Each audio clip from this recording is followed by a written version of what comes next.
Alors, par violence faite sur les enfants, on peut entendre tous les actes imposés par la force à un enfant de moins de 18 ans. Et ces violences se manifestent vraiment à travers les violences physiques, les violences psychologiques.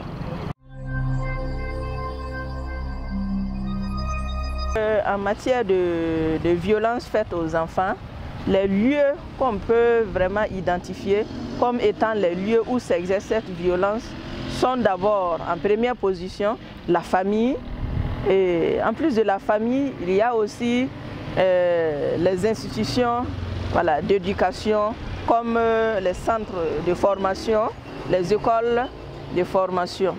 Alors, en plus de cela, nous avons la rue. L'enfant en quittant le domicile familial traverse la rue pour arriver à l'école. Et dans la rue, en tout cas, l'enfant peut être l'objet d'une violence quelconque.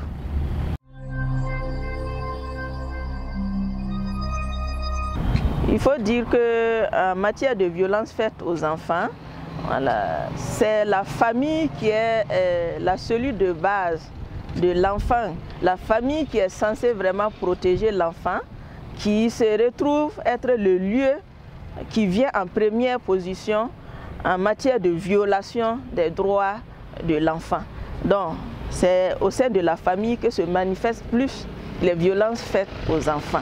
Alors, quand on parle de famille, il faut dire la famille, il y a la famille nucléaire, la famille au sens large en Afrique ici. Alors, en plus de la famille, il faut voir les écoles de formation.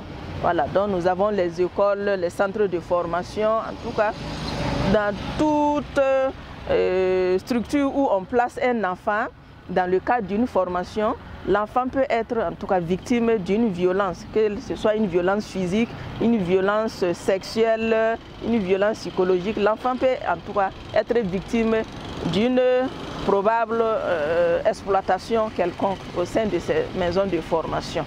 En plus des maisons de formation, il faut noter aussi que la rue aussi, l'enfant peut tomber sur une personne mal intentionnée et qui peut vraiment causer une violence quelconque à l'enfant.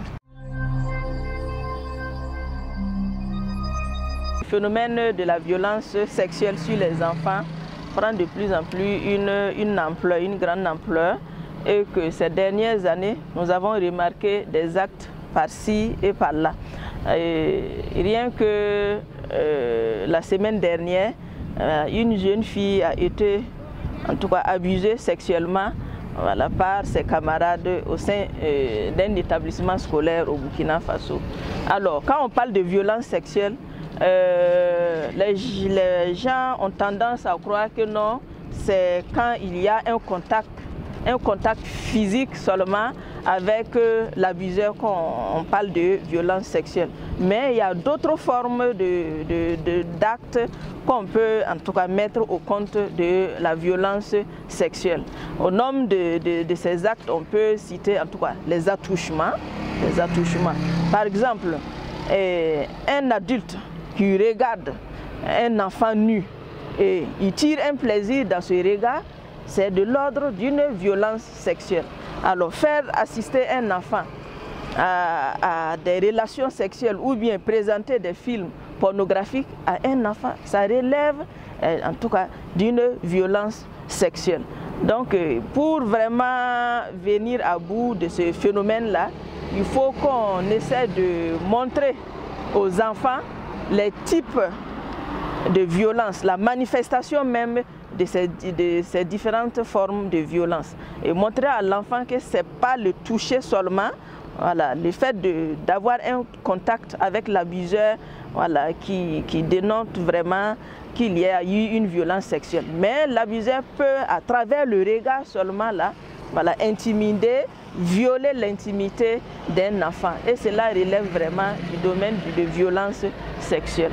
Alors, nous pouvons dire que pour venir à bout de ce phénomène, il faut qu'au sein de nos familles, la famille qui est la cellule de base, il faut qu'on repose en tout cas le débat sur la table.